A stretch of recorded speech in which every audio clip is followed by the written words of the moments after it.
आज तक पहले दिन से बेजोड़ आपका पसंदीदा न्यूज चैनल खबरों की दुनिया में बेमिसाल बना हुआ है। आपके प्यार और भरोसे के साथ आज तक ने अपने 20 साल पूरे कर लिए हैं। इन 20 सालों में दुनिया बदल गई, हिंदुस्तान बदल गया, सियासत बदल गई, हुक्मरान बदल गए, पर नहीं बदला तो आपका पसंदीदा चैनल आज तक। बेबाक, बेधड़क और बेखौफ पत्रकारिता का अंदाज आज तक पर आपके इसी विश्वास ने इसे ऐसे मुकाम पर पहुंचा दिया है कि पूरा देश यही कहता है कि खबर मतलब आज तक। खबरों में सबसे तेज आज तक 20 साल पूरे होने पर एक नए रंग, रूप और कलेवर के साथ आपके सामने है। देश की आवाज बन चुके आज तक का अब नया कलेवर है, लेकिन इस नए अंदाज में है पहले से कहीं ज्यादा तेवर।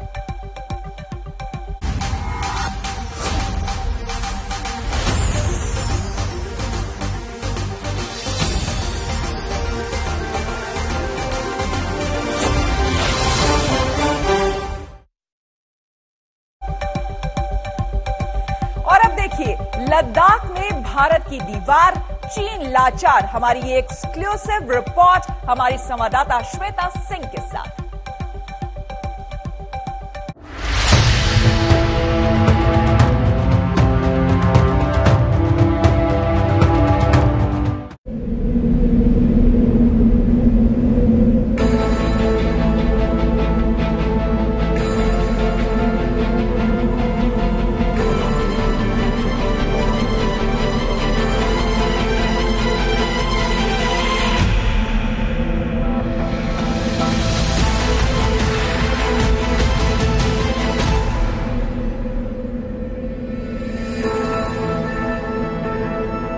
कुदरत कितनी खूबसूरत है, उसे इस नजर से देखिए।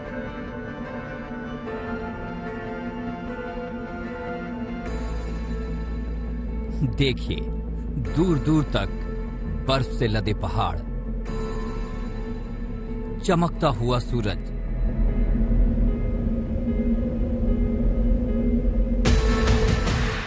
सर्द हवाएं यहां सौंदर्य का संगीत गाती हैं। पैंगोंग झील अपनी सुंदरता का परिचय खुद देती है, लेकिन यह खूबसूरती खतरनाक भी है। ये मौसम मारक भी है। पता नहीं कब कहां किधर से बर्फ का तूफान उठे और ठंडा करता चला जाए खुद से हर टकराने वाले को।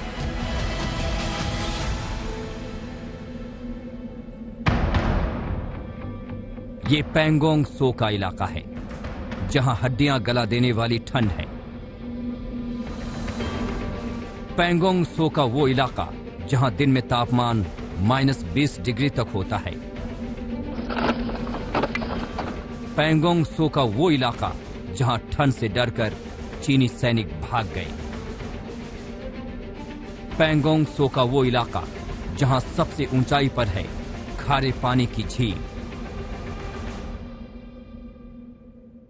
ये पेंगोंग झील है जिस पर मैं इस समय खड़ी हूं। ये पूरी तरीके से जम चुका है। अब ये समझिए कि जो सादा पानी होता है उसका फ्रीजिंग पॉइंट जो होता है उससे कहीं कम तापमान की जरूरत होती है खारे पानी को जमने के लिए। पेंगोंग झील इस समय पूरी तरीके से जम चुका है, तो इसका सीधा सा मतलब यह है कि यहां पर तापमान बहुत नीचे है। बर्फीली हवाएं भी चलती हैं और भारतीय सेना जिस ऊंचाई पर इस समय मौजूद है, चाहे किसी भी तरह के कितने भी गर्म कपड़े आपके पास हों, लेकिन उन गर्म कपड़ों से ज्यादा होता है वो हौसला, उस हिम्मत की अहमियत होती है जो ये कहती है कि आपको एक पल के लिए भी पीछे नहीं हटना है। भारतीय सेना का जो हौसला है, जो हिम्मत है, जो जुनून है, जो जज्बा है, वो इन ऊंचाइयों को भी शायद रश करने पर मजबूर करता होगा।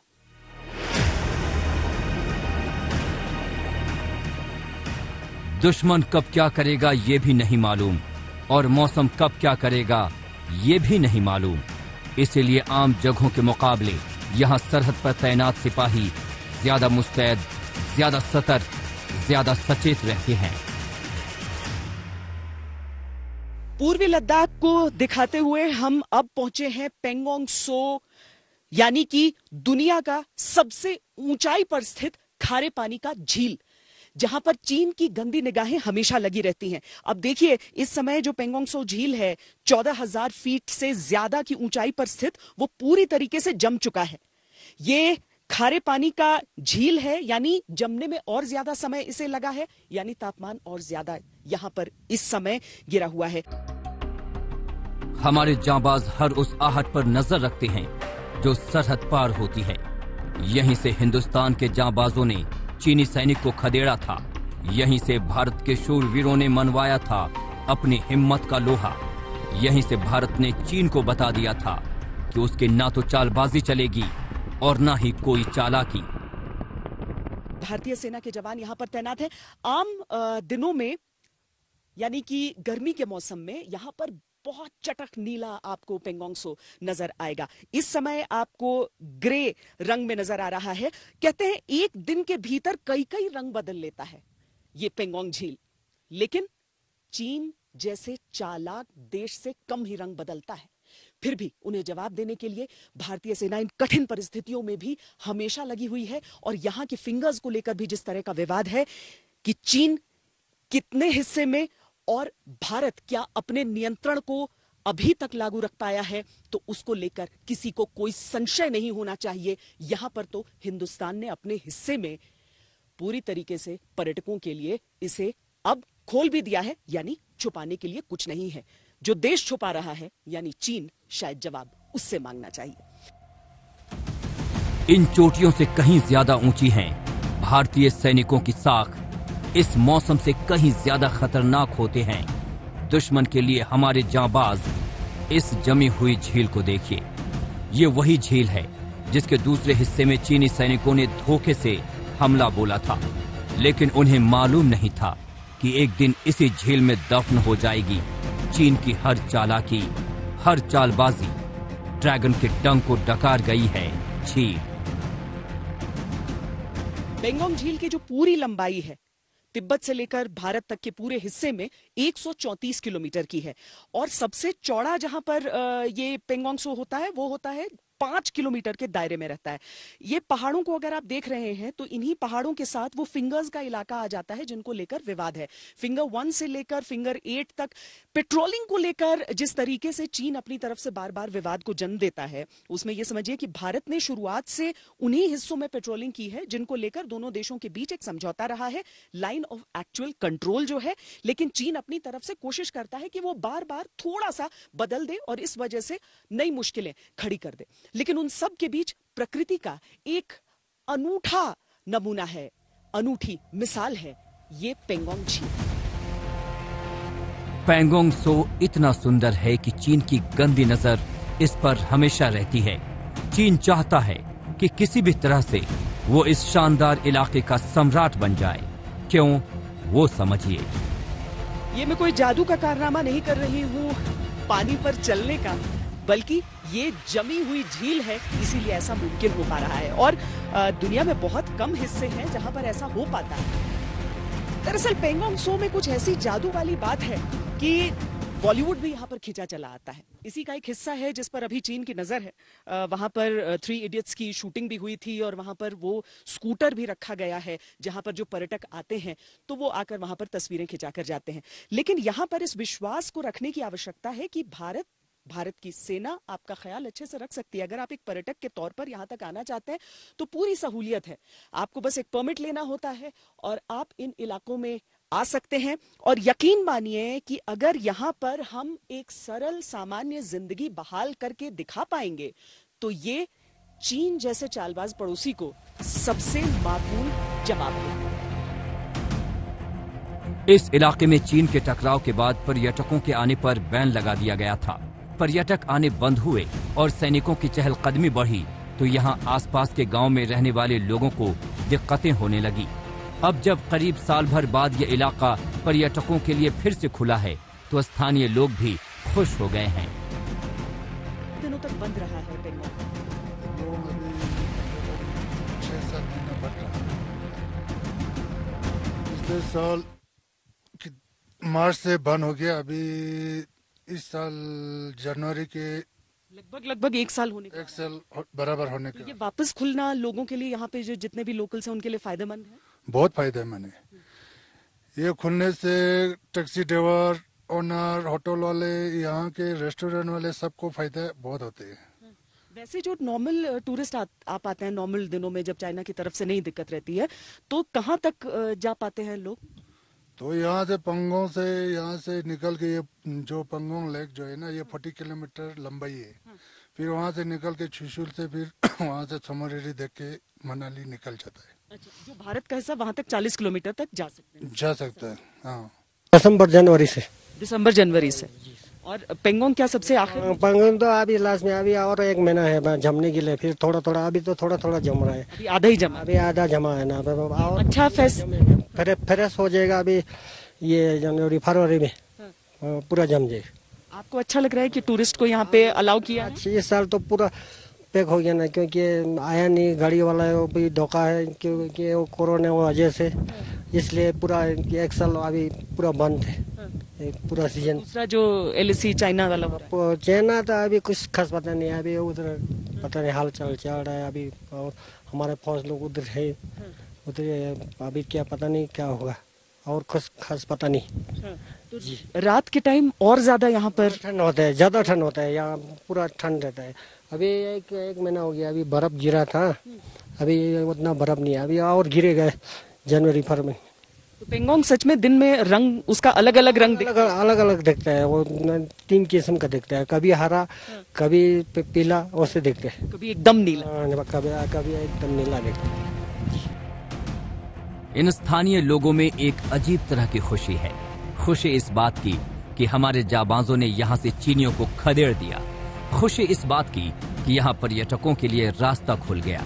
खुशी इस बात की कि अब इनका रोजगार फिर से फले फूलेगा, और ये खुशी इन्हें हमारे जाबाजों ने ही दी है, चीन को पटखनी देकर। इस जमी हुई झील में वो चालबाजियां भी कैद हो गई हैं, दफन हो गई हैं चीन की। इस जमी हुई झील में वक्त ने जैसे हमेशा के लिए संजो कर रख लिया है भारत की वीरता को, हिंदुस्तान के सपूतों की उस वीरता को, कि दुश्मन कोई भी सामने खड़ा हो, जीत हमारी ही होती है।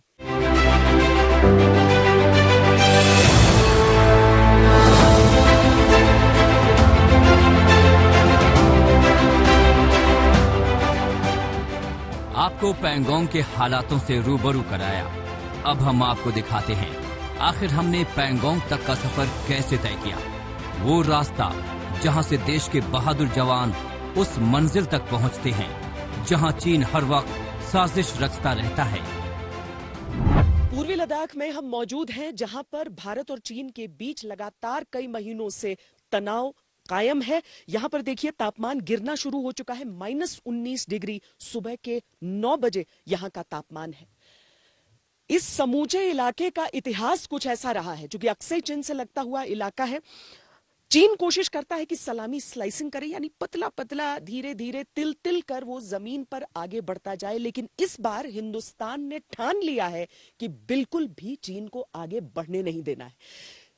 इन सड़कों के रखरखाव को देखकर आप इस बात को महसूस कर सकते हैं कि भारत की तैयारियां किस तरह की रहती हैं। यहां पर गांव भी एक और रहते हैं, यहां पर जो रिहायशी इलाके हैं वहां पर लोगों के रहन सहन में किसी तरह का कोई परिवर्तन नहीं, उनको लेकर किसी तरह की समस्याएं नहीं हो रही हैं, क्योंकि भारतीय सेना डटी हुई है लाइन ऑफ एक्चुअल कंट्रोल पर। भारतीय सेना लाइन ऑफ एक्चुअल कंट्रोल पर डटी है।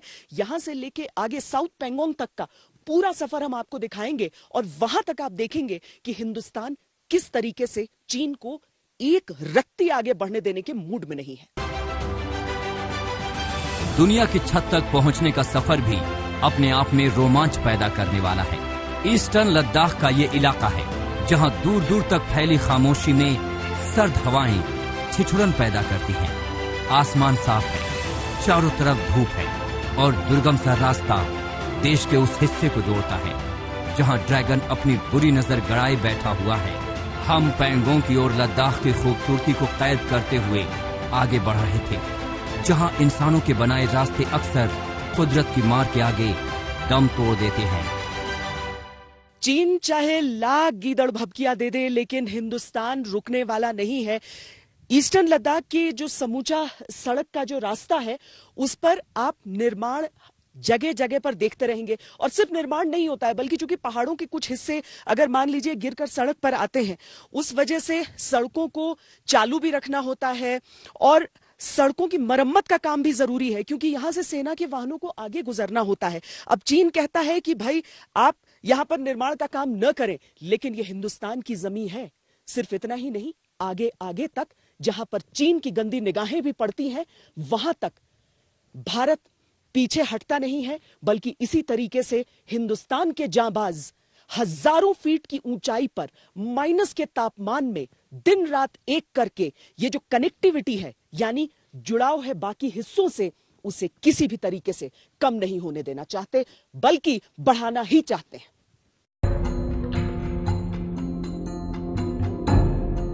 लद्दाख के इस सफर में हमने आपको ईस्टर्न लद्दाख के वो हिस्से दिखाए जो पैंगोंग झील तक हिंदुस्तान को जोड़ते हैं।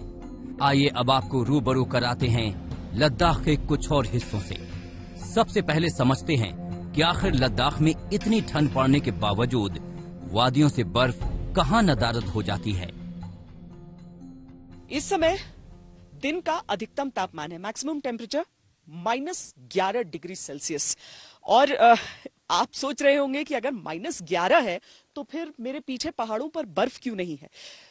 लेह लद्दाख की जो सर्दी है वो कुछ ऐसी ही होती है, क्योंकि लद्दाख को रूफ ऑफ द वर्ल्ड कहा जाता है, दुनिया का छत।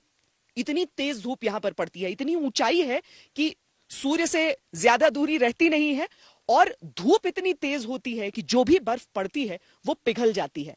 अब अगर आप मेरे दूसरे ओर की पहाड़ को देखेंगे तो आप देखेंगे कि यहां पर धूप आ नहीं रही है, इसीलिए बर्फ यहां पर बची हुई है।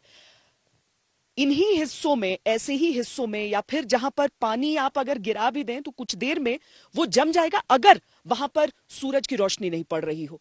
बहुत ज्यादा बर्फबारी इस साल यहां पर हुई नहीं है। ठंड तो बहुत ज्यादा हुई है, बर्फबारी नहीं हुई है, और इससे लोगों को चिंता भी है, क्योंकि पानी का जो स्रोत होता है, अब देखिए कहीं पर आपको पेड़ पौधे नजर नहीं आएंगे। पेड़ पौधे नहीं है यानी ऐसे ही हवा में नमी की कमी रहती है, और बर्फबारी भी बहुत ज्यादा अगर न हो तो बहुत अच्छी खबर नहीं होती है। भले ही लद्दाख की वादियों में ठंड के लिहाज से बर्फ की वैसी मौजूदगी नहीं दिखती, लेकिन यह ठंड अक्सर अपने निशान रह रह कर छोड़ जाती है। से ये कहूं कि इस समय मैं पानी पर बैठी हूं तो ये गलत नहीं है, और मेरे नीचे आप ये पानी की बहती हुई धारा, इन बुलबुलों को, जिंदगी के इस निशान को जरूर देख सकते हैं। यहां ये नहर पूरी तरीके से जम चुकी है। यहां पर जितनी भी नदियां हैं, नाले हैं, वो सब जम चुके होते हैं, और ये जो ऊपर की परत होती है जो बहुत फिसलन भरी है, ये अंग्रेजी में कहें तो आइस, और उसके ऊपर ये जो हिस्सा आप देखते हैं ये सूखी बर्फ का हिस्सा है, हिम जैसे हम कहें स्नो। तो स्नो और आइस आपको यहां पर इस शक्ल में यहां पर नजर आ रहा है। लद्दाख में कुछ इसी तरह का माहौल आपको समूचे इलाके में नजर आएगा। बहुत ही मुश्किल से एक एक कदम को साध कर यहां चलना पड़ता है, क्योंकि आपके पांव के नीचे पानी है, जमा हुआ पानी है, और उस पर आप आगे की ओर बढ़ रहे हैं। यहां पर लोगों को खासकर जीने में बड़ी दिक्कतें आती हैं, ये जो 2-3 महीने रहते हैं। लेकिन हम आपको अब दूसरे राज्य में लिए चलते हैं। लद्दाख के तापमान को देखकर भले ही आपकी रूह कांप रही हो, लेकिन यहाँ के लोगों का मानना है कि इस बार उतनी बर्फबारी नहीं हुई और ना ही वैसी ठंड पड़ी जिसके लिए लद्दाख जाना जाता है। चिलियाकला जो दिनों का वो हिस्सा होता है जब बहुत ज्यादा ठंड पड़ती है, और अमूमन बहुत कम लोग लद्दाख में या कश्मीर में अपनी जगहों पर रहते हैं। वो कोशिश करते हैं जम्मू जैसे इलाकों पर जाएं। जुले, आप लोग यहीं पर रहते हैं? वेलकम मैडम, आप लद्दाख आए इस सर्दी में, हम आपको बहुत वेलकम करते हैं लद्दाख के लिए। आप लोग नुब्रा वैली रहते हैं? जी। ये क्या इस बार बर्फबारी कम हुई है पहले की? जी बहुत कम हुआ मैडम इस दफा ना। नहीं तो यहाँ पर इस वक्त तो बहुत ज्यादा बर्फ होता है। मैं पिछला 3 साल से यहाँ चलता हूँ, तो इस वक्त तो बिल्कुल बर्फ कम है, बहुत ही कम। नहीं तो यहाँ 2-2 फुट बर्फ होता है मैडम। लेकिन बर्फ पड़नी चाहिए तो मौसम मतलब अच्छा रहता है पानी के लिए। जी। लेकिन टेम्परेचर रात में कितने तक जा रहा है? इस साल तो ज्यादा ठंड भी नहीं मैडम, इतना ठंड नहीं तो -25-30 तक भी जाता है रात को ना। तो ज्यादा ठंड नहीं का मतलब होता है -19-20। जी जी, -19-20 15 तक होगा, ज्यादा से ज्यादा -15 तक। वो -15 आपके लिए अकल्पनीय होगा, लेकिन यहाँ के लिए -15 -20 है, तो वो रहता है कि बहुत ज्यादा ठंड नहीं नजर आ रही। जी जी, हमें जैसे मतलब नॉर्मल कोर्स में जो बहुत ठंड होती है ना लद्दाख में, इस साल ना नहीं नजर आ रहा है। अदर जी जी, अदर ठंड तो है एकदम मोटे। और ठंड रहती है तो ये अच्छी खबर होती है आगे आने वाले दिनों के लिए, लेकिन क्या पानी की पाइप्स वगैरह भी जम जाती है? बहुत दिक्कत होती है। जम जाता है, जम जाता, पानी नहीं आ रहा होता है। जी जी, विंटर में तो बिल्कुल पानी हमें टैंकर से ही मिलता है मैडम यहाँ ना, क्योंकि पाइप तो कोई चलता नहीं। तो इसलिए कम से कम नवंबर से देख के अप्रैल तक तो नलके बंद हो जाते हैं। जी मैम। दरअसल सोचिए कि जैसे ही फ्रीजिंग पॉइंट से नीचे जाएगा तापमान, तो जो आपकी पाइप्स हैं, पाइपलाइंस हैं, उसमें पानी आगे बह नहीं सकता है। स्ट्रीम्स हमने दिखाए आपको किस तरीके से वो जम जाते हैं, तो उसी तरह का हाल पानी की पाइपलाइंस के लिए भी होता है। श्वेता सिंह, लद्दाख आज तक।